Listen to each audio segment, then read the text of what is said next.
Why the hell is my cam so dark? Oh, wait a second. There we go. G'day everyone, I hope you're doing well and welcome back to another video. So, about a month ago I released a video explaining to you guys why I moved from Twitch onto YouTube. By the way, for those who haven't watched that video yet, you should definitely watch that video because everything in that video is still viable today. And over the course of that month, my opinions between Twitch and YouTube has changed a lot. So in this video, I'm going to tell you guys what those opinion changes are and is it still viable to switch from Twitch to YouTube.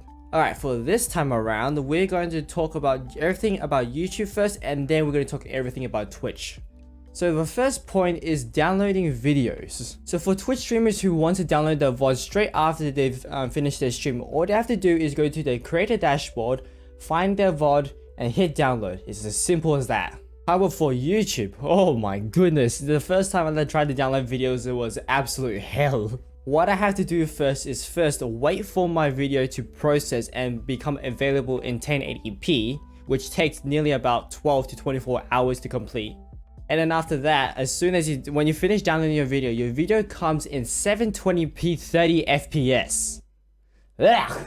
Those are nowhere the quality you wanted if you were to upload your VODs up to TikTok or onto YouTube. So then I found two ways you can grab your video into 1080p 60 FPS.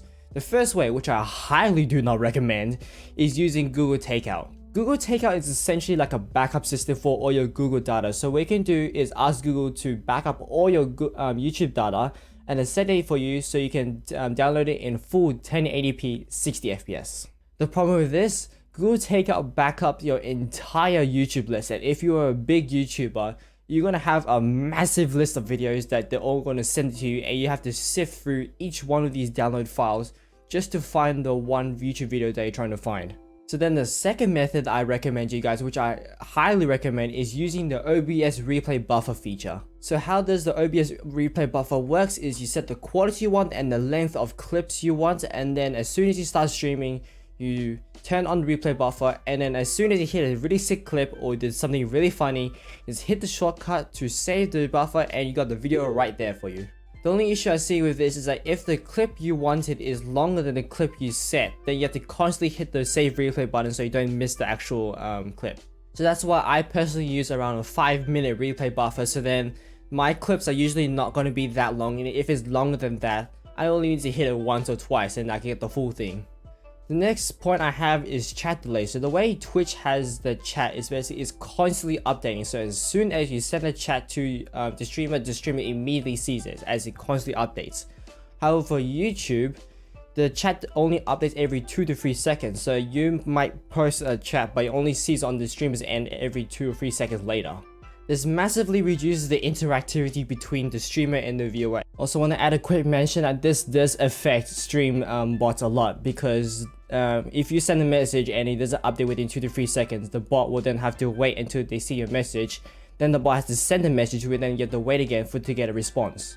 This essentially doubles the chat delay and can take the bot about 5 to 6 seconds just to respond to a single command. And while we're on the topic of chats, live chats and top chats. So for you guys who have not been onto a YouTube stream before, when you enter a stream and you see the chat automatically is set to top chats. Top chat basically what it does is filters through all the chats and sometimes removes what potentially spammy messages. That is not good for if you are the streamer and you want to see every single message, because on the streamer's end, on my end, is also set to top chats. So then you have to manually set your chat to live chat so you see every single message, and if you forget to do that, you're gonna have some messages missing as you stream. So then with that, hopefully YouTube does something with their chat, because this chat delay and having live top chat as default is really gonna affect YouTube's chatting system in the long term. So my next point I have, which is a positive for YouTube actually, is being able to see the amount of live viewers you have over time. So for Twitch, you can only see the amount of viewers you have at the time of you checking your viewer count. While with YouTube, you can also see the amount of viewers you have at the time of you viewing your viewer count, but also you can see how many viewers you had over time. So then using that information, you can see what points of your stream people are actually sticking around for and actually really engaged in. And then from there, you can really tailor your content to those type of areas, so then people actually stick around and enjoy your streams. Now the next point I have, which is also positive for YouTube, is people finding my streams. So even though I've been only streaming about a month, I've seen quite an increase in the amount of people coming into my streams, people interacting with my streams, and also people coming in my future streams. Now this is partly thanks to the YouTube algorithm, which if you don't know what the YouTube algorithm is, check out my previous video because I do explain what it is there. But it is really good to see that I do see a growing on YouTube than Twitch. Now this next positive I have is for those who have a tendency to have their OBS crash or their internet cut out, and that is to, if your stream crashes, you're able to restart your stream without starting a whole new stream. Now this does require you to set some settings, which is in your YouTube Live control panel, auto start and auto stop being set to off. What those settings essentially does is that if you have auto start on, if YouTube detects a signal coming from your streaming service, it will immediately go live and you'll start streaming by automatically. And the same goes for any of your streams. So if you have auto stop on and YouTube does not detect any signal coming from your YouTube streaming platform, YouTube will automatically stop your streams for you. This is basically essentially the same system that Twitch has. As soon as Twitch receives a signal from your streaming platform, it'll go live, and as soon as it doesn't detect the signal anymore, it'll stop the stream. However, if you set both of these settings off and your internet or your OBS crashes, your stream will not stop, and basically essentially gives you time to then reconnect back onto YouTube and then continue streaming like it's the same stream. You don't have to have two separate VODs at the end of streaming just because your internet crashed in your first VOD. And this next one is really bad for those who are more of a just chatting streamer and a media share streamer, which is the media share copyright. I am not too concerned about this right now since I am not a YouTube partner and I don't earn any money of YouTube's as of right now. If you're streaming just chatting or watching videos or watching TikToks and that TikTok has the copyright music in the background, YouTube's able to detect that music and essentially make that entire stream you're not able to earn anything from that stream. And this is the reason why I'm putting into practice right now. If you tune into my streams in just chatting and you see me watching videos, I would very frequently disable my desktop audio so then the TikTok sound doesn't come through into the stream, so that I don't get copyright claimed at the end. And if YouTube does eventually take over Twitch and Twitch dies, this will become the new normal in watching videos. The viewer cannot hear any of the video's audio and the streamer can. Now this next point I have, which is a very good thing that YouTube does have for a very long time, but I still need to get a full grasp of and start fully using it, which is being able to pin chat messages. So if you've been on Twitch for a while, you probably have seen some streamers where they turn off their cam because they're eating something or doing something they don't want to show, or they mute the audio because there's something in the background or something they don't want people to hear, and they have a big text on the top of the screen, mute cam/mic, I'm doing this thing. Well, goodbye those days, because YouTube allows you to type that into your chat and then pin it to the top of the chat, and it will always appear on your chat even for new viewers, so then you don't have to post that text on your stream and clutter up your stream.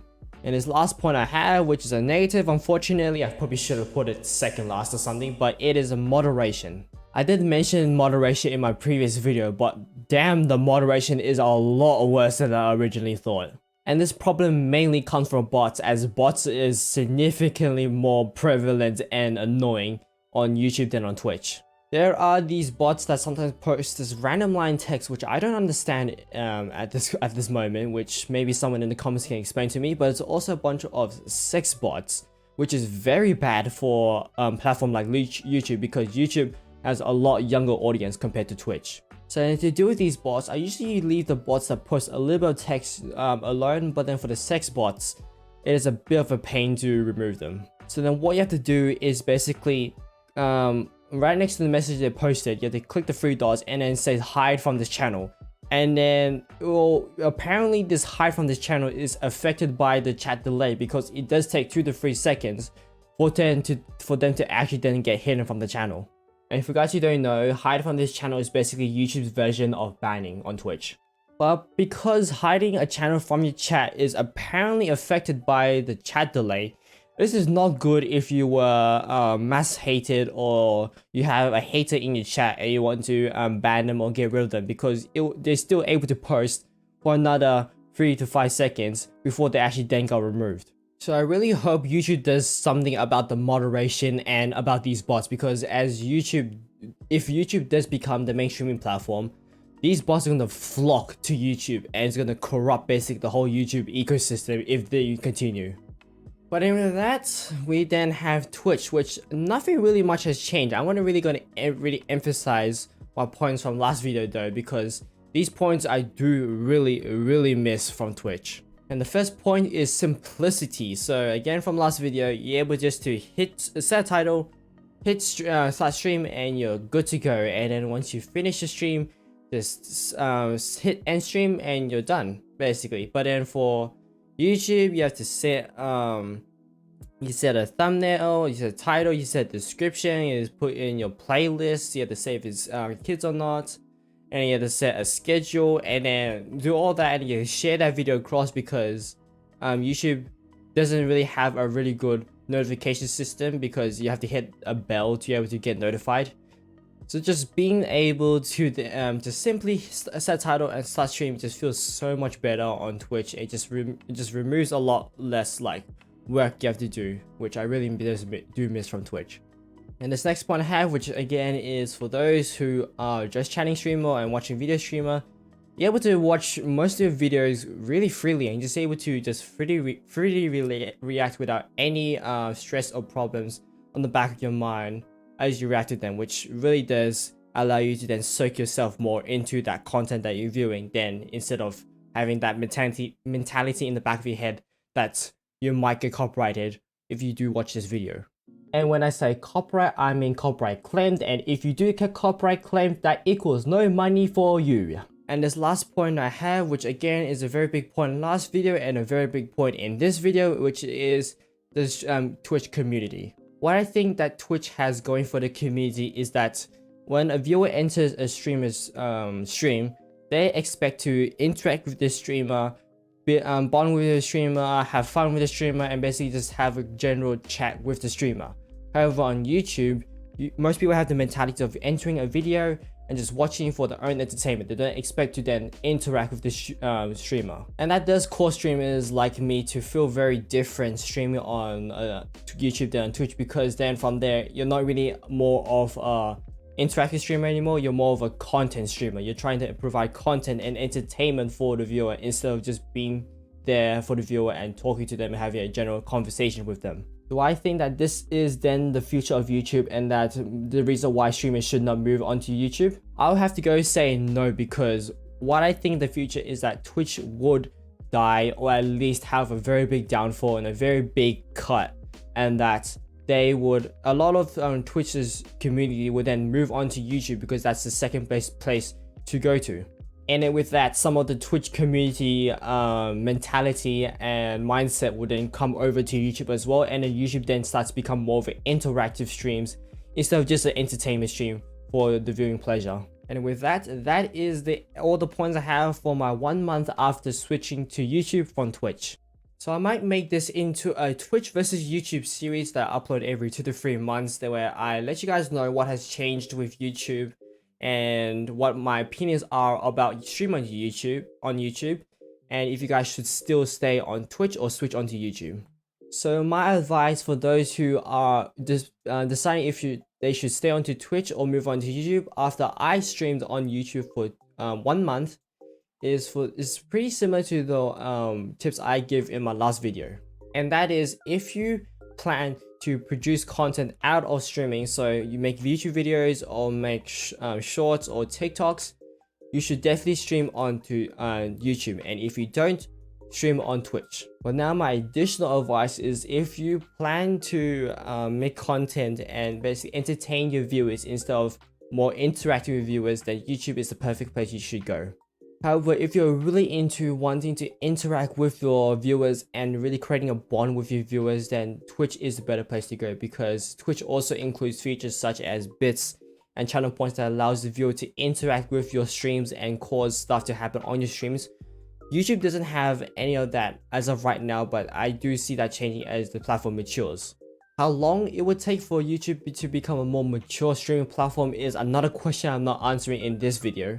But yeah, for those who are watching this video right now, as this video is being recorded and are really into interacting with your viewers, then you should stay on Twitch. There are exceptions in this advice, and I'm one of the streamers with the exception, which is that I am very interactive with my viewers, but I still moved on to YouTube, and that is because I look at the long term of YouTube and that I see YouTube in long term as a better streaming platform than Twitch. So then I did make the switch. But again, this is all between you and your viewers. At the end of the day, you are the one streaming to your viewers, and if you need these features that Twitch offers but YouTube doesn't to entertain and interact with your viewers to the level that you're happy with, then stay on to Twitch. But if you don't need these features and want to look at the long term and think that YouTube is a good place to stream on, then go ahead, you can stream on YouTube. And with that, thank you guys so much for watching this video. If you guys have any questions or want any advice from me, you can note it down in the comment section. I'll reply to as many of you as I can.